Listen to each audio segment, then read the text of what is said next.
Abigail rented a studio apartment in Fort Worth, Texas, but seldom was there. She had obtained her CDL. After many years of leased vehicles, she used her savings and the money she had received from her parents' estate to purchase the black cab over Kenworth that she now drove. The cab was her real home, and truck stops were her oasis for showers, food, fuel, and rest. Tonight, she was on the first leg of a trip hauling auto parts from Mexico to an auto assembly plant near Louisville. At the age of 12, Abigail moved to live with the family of her oldest brother, Marcus, in San Antonio. He had followed Dad in the family law enforcement business, serving with U.S. Customs and Border Protection until his retirement 5 years ago. Another brother, Leonard, also served in law enforcement, but recently retired. Though Abigail had never been a cop, she had grown up in police families and heard their work stories each night. She understood the dangers and pressures they faced. Her dad had died in the line of duty. She still felt the draw to protect and serve, and was always alert to her situation, something essential when driving an 18-wheeler.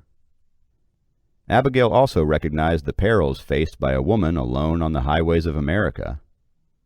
She would not take loads for certain destinations where laws were no longer enforced. Her concealed carry permit, regular practice, and a .38 caliber compact revolver provided some comfort and insurance. Abigail was at a small South Texas truck stop. The diesel tanks were now topped off from the self-service pumps. She never saw any employees, though there was one empty car in the dark parking lot. It was 1:15 a.m., so traffic should be light. She had been delayed at the Mexican border and wanted to make up for lost time by avoiding the busier truck stops down the road. So she stopped at this old dump instead of the newer truck stops she usually selected. She frowned at the bad lighting at the pumps, in the parking lots, and at the ramshackle restroom building. She used a flashlight when pumping fuel and to get her receipt from the pump. Yikes! Fuel prices had increased again. The pump was filthy, and she had donned nitrile gloves. She kept them on, anticipating the restroom might be just as bad. This was the kind of place she needed to be extra careful. The ladies' restroom had doors on opposite sides of the structure. The south door faced toward the truck pumps, and the north door toward the passenger vehicle lot. When Abigail walked from the pumps toward the restroom, she saw headlights approach the building from the north. The headlights went off, and she heard a car door slam, then an angry male voice. Spanish, but she couldn't make out what he said. Warning tones rang in her head. The south restroom entry was dark, but thankfully the door wasn't locked. She did not want to use the north door by the angry man. As she cautiously entered the restroom, she heard a girl crying. The teenage girl was sitting on the floor in a corner. Her tears and red eyes suggested she'd been crying for hours.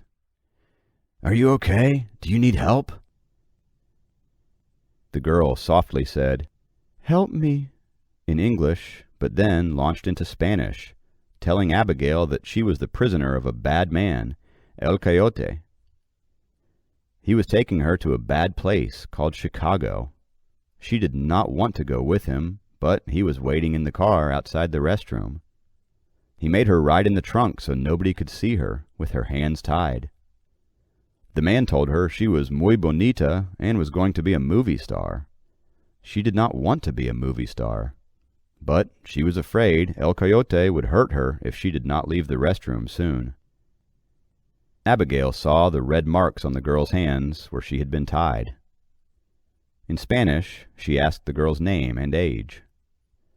The reply, in Spanish, 16 years. I am Maria. Abigail asked, Is it just the two of you? Maria said yes. Abigail spoke in a calming voice, continuing with Spanish, I will help you get away from this evil man, but you must follow my plan. I will leave the restroom using the same door I came in, but won't go far away. You must wash your face in the sink so that you don't look like you've been crying.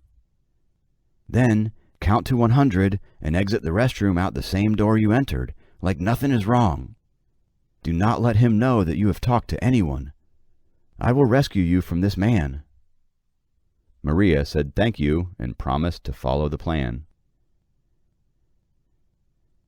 Abigail left the restroom without using it.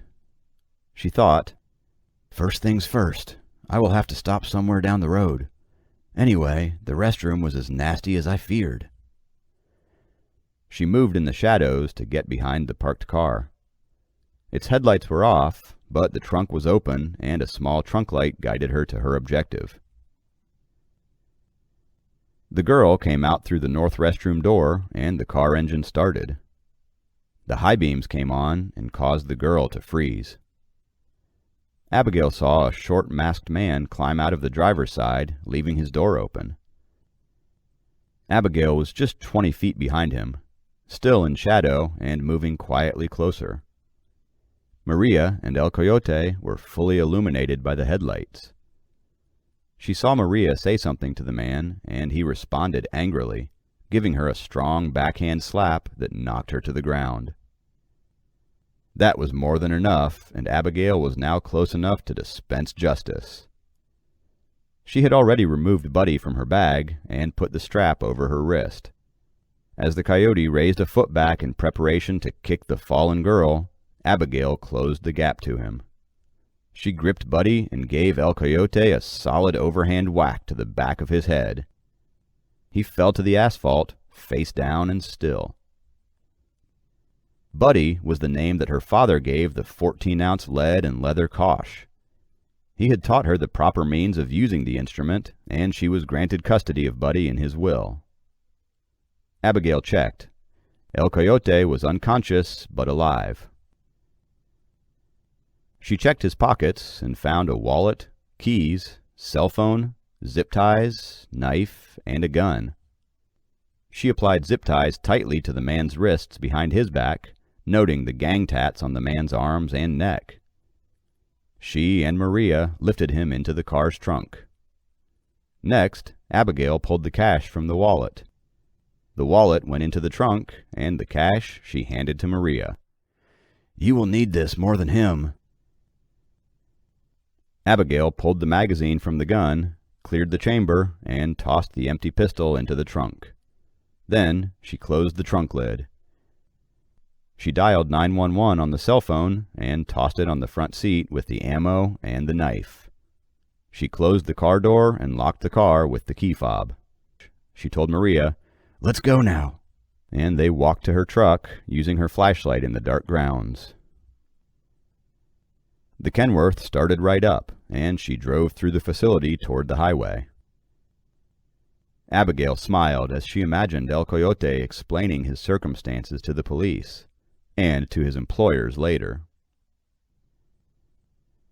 If you feel up to it, please tell me how you ended up with that man, so I can protect you from him and his friends. For the next 2 hours, Maria told the tale. I lived in Guatemala with my mother.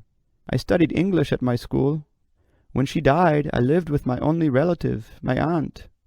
After just 1 month, my aunt said that I was going to live in America. She said I could be a movie star and that she would pay for a guide to bring me safely to America. I think she was lying because the guide was very mean and I saw him give her money, not her paying him. She clearly did not like this aunt. The guide came with 3 other men. They all had guns. They brought 20 people from Guatemala to the U.S. border. Sometimes we would travel in trucks, but mostly we walked. We slept outside, or sometimes they had a building for us to stay in. We could not leave them, and they said never talk to strangers. When we reached the border, they took us to a boss man. Other people were there, waiting to cross the river into America. The boss man paid our guides, and they left us with the boss man and his gang. While we watched, we were split into groups for the river crossing.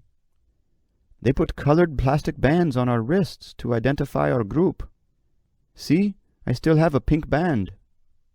Boys of ages 10 to 15 were in one group. They were promised training on how to be a mechanic, working under cars with mufflers and los catalíticos. Women, younger children, and babies were another group.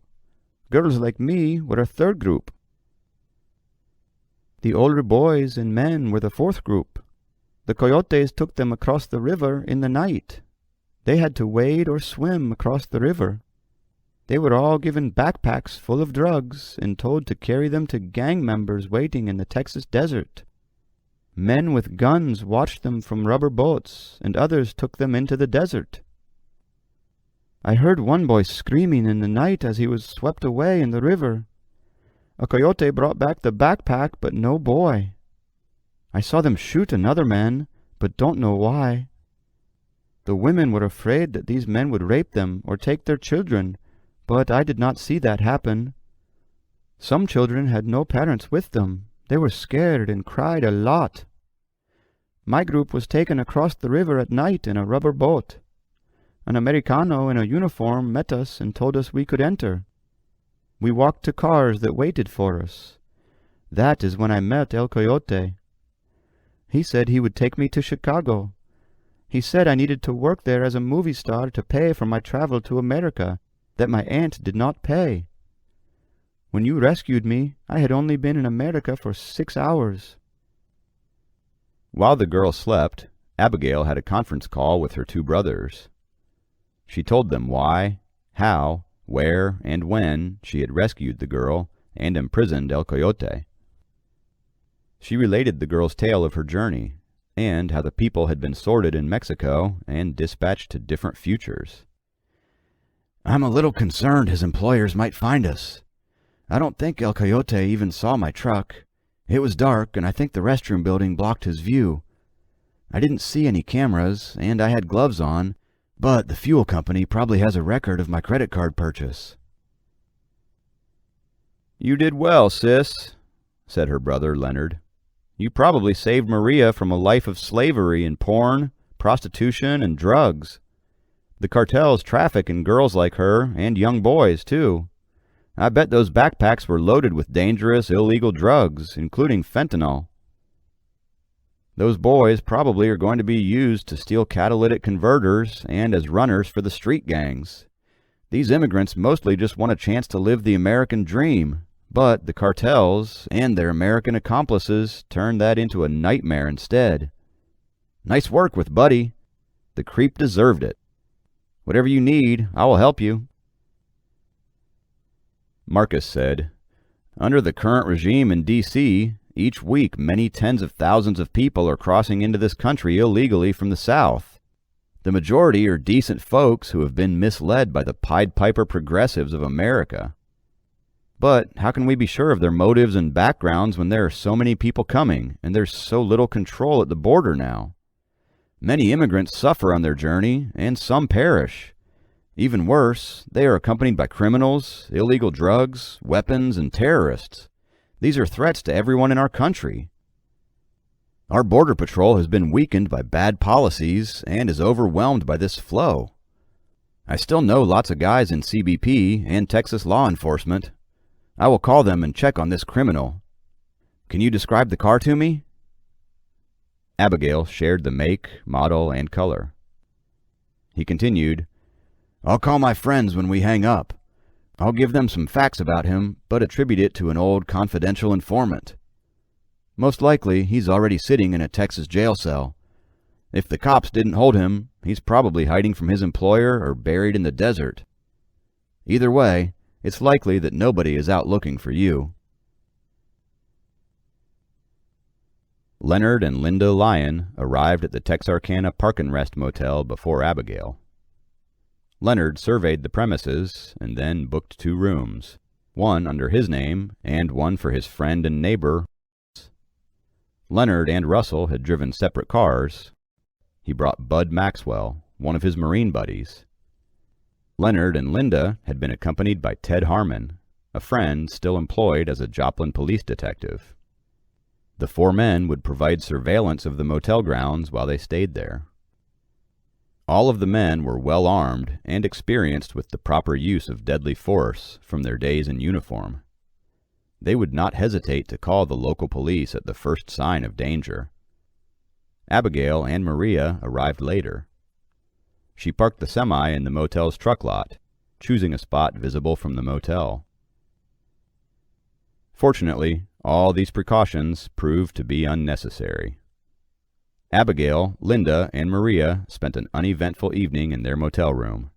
No suspicious characters were observed.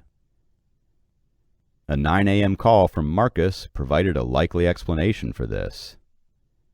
My Texas friends checked into El Coyote, but they were too late.